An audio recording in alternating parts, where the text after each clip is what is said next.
minds, whether to speak in English or in Hindi. मुझे हिंदी में बोलने की इच्छा है, पर मेरा हिंदी मलयालम हिंदी है. माफ कीजिए. हिंदी हमारे राष्ट्रभाषा है. राष्ट्रभाषा माँ है. अंग्रेजी दाई माँ है. दाई माँ कभी माँ जैसे नहीं हो, कभी नहीं होगा. इसलिए मैं मेरी गलती हिंदी में बात करने की कोशिश करूंगी. माफ कीजिए. बचपन में मैंने एक दोहा पढ़ा है. तेरा साई तुझ में, तेरा साई तुझ में जो पुखपन में बास, तेरा साई तुझ में जो पुखपन में बास, कस्तूरी का मृग जो फिर फिर ढूंढे खास. यस, मैं थोड़ा ऑल्ट्रेशन करता हूं.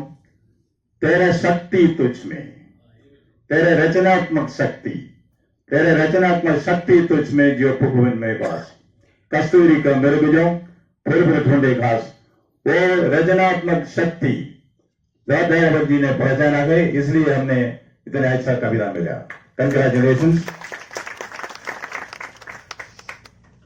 Now I also and another lesson as a young student. दुनिया में सब कुछ आस्ते आस्ते होता है. माली सींचे सौखड़े ऋतुवाए फल होई. For everything there is a time. The inborn poet in him has now arisen. Now may I share some confidence with you. When I was a guest in Kerala Rajbhavan, I am always a very welcome guest there. Thank you, Arif ji, for the kindness you have always been showering on me. There, Pradhan ji came and explained some of the poems in his collection. When I was going back to my room, your Royalty Mohanan came there. And Mohanan said so many complimentary things about the Honorable Governor Sri Arif Mohammed Khan ji.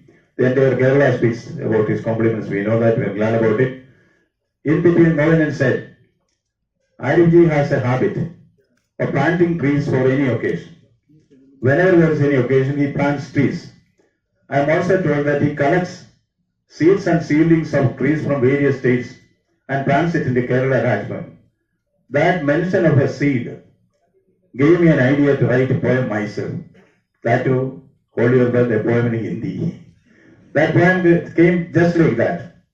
It was spurred from the mention of the seeds and seedlings from other states, which the Honorable Governor Arif Mohammed ji makes it a point to bring to India and plant it in the Kerala Rajbhavan. That gave me the idea of a poem. That poem I composed there, and I am glad that I can present it in front of Arif Mohammed Khan ji. See, the occasion was this. When he mentioned a seed, I thought of a seed, young seed. The seed is crying. See, I am a young child, helpless. I am a seed. Why are you burying me in the soil? A seed is buried in the soil. He is very unhappy. Their grandpa tree tells him, no, dear son, this is not burial. A seed is meant for that. Once a seed is buried, the seed does not die. Once the seed dies, a tree is born. Isn't it? The death of a seed is the birth of a tree. The grandpa tree consoles the youngster. Now, my Hindi poem. बीज ने रोया, आप मुझे क्यों माटी में दफन करता है. बीज ने रोया, आप मुझे क्यों माटी में दफन करता है. मैं बच्चा हूं और अकेले क्या कर सकता बेचारा. मैं बच्चा हूं और अकेले क्या कर सकता बेचारा. वृक्ष बोला, देखो दफन तेरा मृत्यु नहीं, दफन तेरा मृत्यु नहीं. बीजों के जीवन की लक्ष्य दफन ही है, ये सच सुनो. बीजों के जीवन का लक्ष्य दफन ही है, ये सच सुनो. बीज के दफन से होता है पेड़ के जन्म. बीज के दफन से होता है पेड़ के जन्म, ये निश्चय हो. यही कहानी गीता बोलती, यही कहानी गीता बोलती. जातस्य ध्रुवोर मृत्युम ध्रुवम जन्म मृतस्य च. जातस्य ध्रुवोर मृत्युम ध्रुवम जन्म मृतस्य च. जिंदा है तो मरना है, जिंदा है तो मरना है, होता रहता पुनर्जन्म, जागस्य ध्रुव मृत्यु ध्रुव जन्म रचिता, बीज का मृत्यु पेट का जन्म। माँ के लिए क्या लिखूं? देवेंद्र जी आपने तो खूब लिख दिया, मैं क्या लिखूं? माँ के लिए क्या लिखूं? माँ ने तो खुद मुझे लिखा है, मैं क्या लिखूंगी माँ के लिए? प्रहलाद जी बताओ क्या लिखूं? माँ से छोटा कोई शब्द हो तो बताओ, है ध्यान में आ रहा है क्या? माँ से शब्द को छोटा, और माँ से कोई बड़ा शब्द हो तो बताओ। ताली बजाइए, जोर से बताओ। लोग कहते हैं आज माँ का दिन है, लेकिन कौन सा दिन है जो बिना माँ के? ये भी बताओ। ये मैं आपको प्रश्न छोड़ के जा रहा हूं। मौत के लिए तो बहुत रास्ते हैं, लेकिन जन्म लेने के लिए केवल माँ ही है दी, और कोई रास्ता नहीं है। इसलिए कबीर ने कहा, कबीर बहुत बड़े कवि थे। मेरे ख्याल में शंकराचार्य जी के बाद अगर किसी ने भारतीय जनमानस में इतना प्रभावित किया, किसी ने आज भी, रूरल एरिया हो चाहे कोई एरिया हो, चाहे कश्मीर हो, सूफीज्म हो, बिहार, बंगाल, कबीर पता नहीं कहां कहां ट्रेवल किया, लेकिन आपने कबीर के दो दोहे के, इसके लिए ताली बजाइए। बोस साहब ने कबीर के लिए कहा, धीरे धीरे रे मना, कबीर ही है भाई साहब।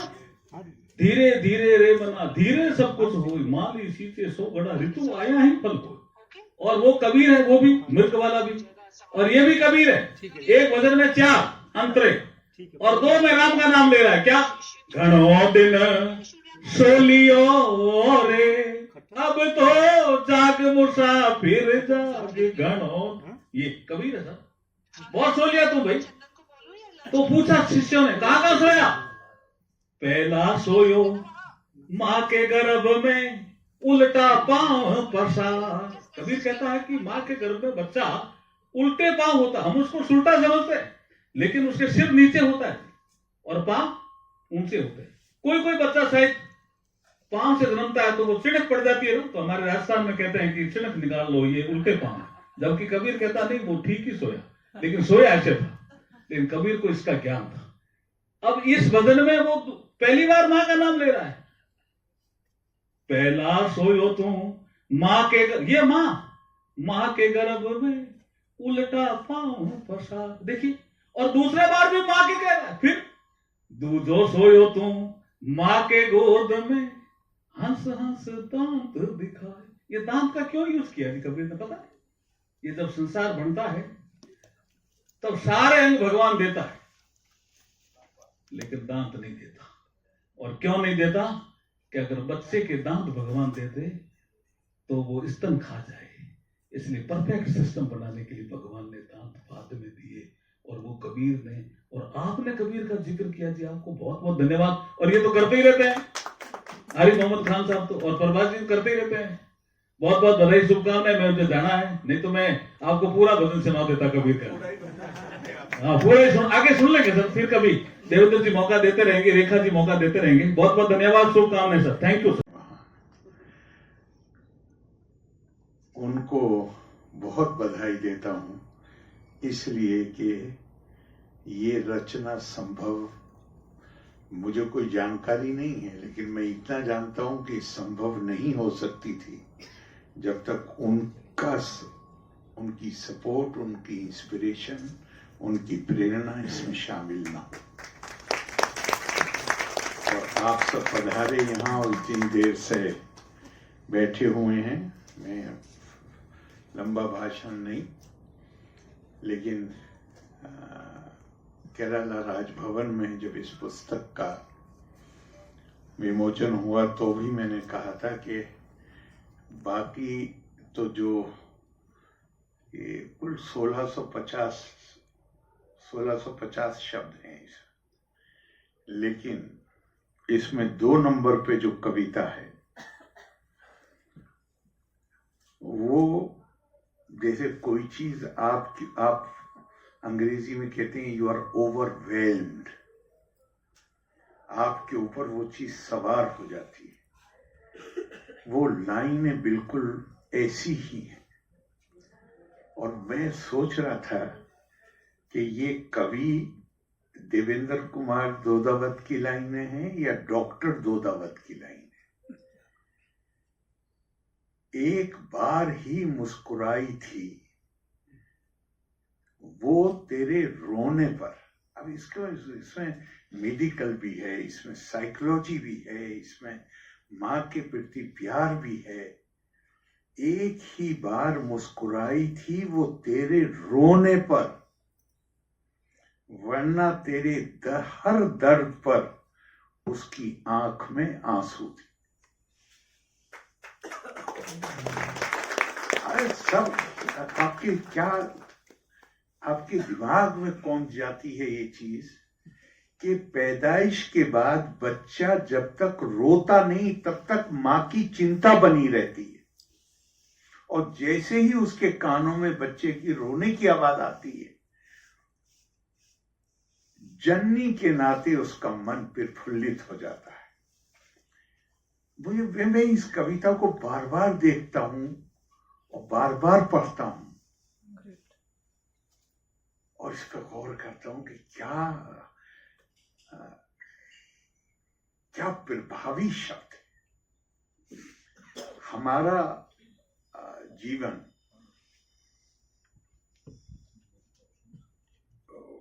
भारतीय परंपरा में ये माना गया है कि इंसान का, हमारा जीवन अपने आप में अच्छाई और बुराई, मृत्यु और जीवन के बीच का संघर्ष है। और बड़ी सुंदर लाइनें कही गई हैं। क्वाचिद वीणा वाद्यम क्वाचिदपि हा हेति रुदितम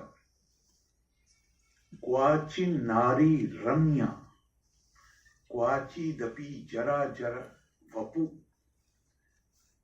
क्वाचिद विद्वद गोष्ठी क्वाचिदपि सुरा मत्ता कलह ना जाने संसारा किम अमृतमया किम विस्मया।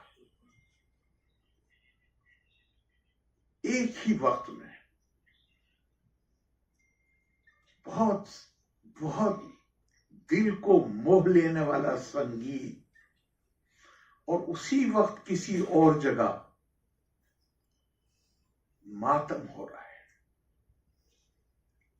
यहां क्वाचिन नारी कहा गया है, लेकिन मैं कहता हूं खूबसूरती के लिए, चाहे नारी हो चाहे पुरुष।